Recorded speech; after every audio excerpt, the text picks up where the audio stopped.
माझा बाजूला दोन नवीन चेहरे आहेत. नाही, याच्यापैकी मी तुम्हाला सांगतो, सूरजने काय ठरवलं आहे मला माहिती नाही. सोनाली माझी राजकीय वारसदार नाही, माझ्या सामाजिक कामाची वारसदार ही सोनाली आहे. कारण ती परंपरा आमच्या कुटुंबाची आहे. माझे आजोबा, आमचे वडील कोणी राजकारणामध्ये नव्हते, तरी त्यांना बिनविरोध म्युन्सिपाल्टीमध्ये घेतलं जायचं. का घ्यायचं जायचं? की तो त्यांचा मान होता. ते कधी त्यांच्या मीटिंगला गेले असेल असं मला वाटत नाही, परंतु आजोबांचंही ते होतं, वडिलांचं ते होतं. डायरेक्ट पॉलिटिक्समध्ये फक्त मी गेला, बाकी कोणीही पॉलिटिक्समध्ये नाही. आणि माझ्या मुलीची जी एफिशियन्सी आहे ती गोरगरिबांच्या हितासाठी कामाला यावी असं मला वाटतं. सूरजच्या बाबतीत तेच आहे.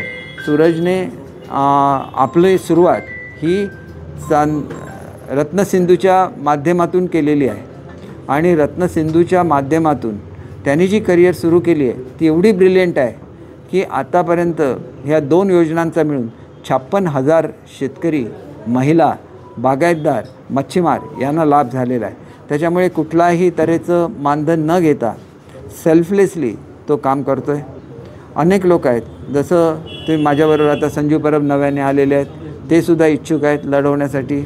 आता ते मुळातच राजकारणामध्ये आहेत, त्याच्यामुळे कोणी करावं हे ज्यांचं त्यांचं आहे. कारण ते माझ्याबरोबर जे आज युवक आलेले आहेत, जे पुढचं नेतृत्व आहे, त्यांनी पुढच्या 5 वर्षामध्ये मी जसं सेल्फलेसली काम केलं तोच धडा त्यांना शिकवायला लागेल. आणि माझ्यावर काम करत असताना शेवटी कोणी कुठे काम करायचं, राजकारणामध्ये एकच पद नसतं. आमदारकी, जिल्हा परिषद असते, पंचायत समिती असते, नगरपालिका असते, वेगवेगळ्या ठिकाणी वेगवेगळ्या लोकांनी काम करावं.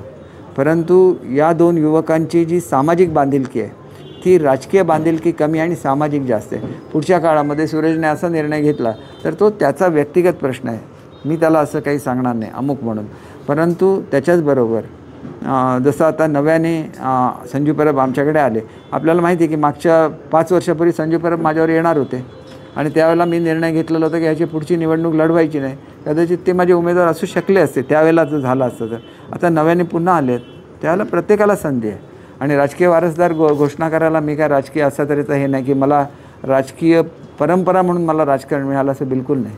मला फक्त सामाजिक हे होता, वारसा होता आणि त्या सामाजिक वारशावरून मी राजकारणामध्ये आलो. आणि जे काय राजकारणामध्ये गोरगरिबांसाठी करता येतं, म्हणजे विशेषतः युवकांसाठी करता येईल, महिलांसाठी करता येईल, मच्छीमारांसाठी करता येईल, सगळं काही मी करण्याचा प्रयत्न केलेला आहे. आणि मी ह्या सगळ्या गोष्टी मी सांगतो, कदाचित म्हणजे खरोखरच ही शेवटची निवडणूक माझी आहे. आणि त्याच्यामुळे पुढच्या काळामध्ये तुम्ही म्हणता त्याप्रमाणे राजकीय वारसदार तयार व्हायलाच लागेल, म्हणजे पक्षाचासुद्धा, नुसतं ह्याचा नाही. मग तो सेना भाजपचा कोणाचा असेल ते त्यांचं ते ठरवतील. आणि त्याच्यामध्ये तो माझा वारसदार नाही, तो पक्षाचा वारसदार आहे, म्हणजे पक्षाचा पुढचा होणारा उमेदवार असणार, वारसदार म्हणण्यापेक्षा.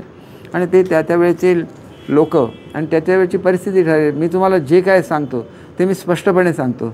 संजू परबना जे मी त्या काळामध्ये सांगितलेलं होतं ते मी त्या काळात सांगितलेलं होतं, 100% सांगितलेलं होतं. हां, सोनाली राजकारणात आलेला आवडेल का?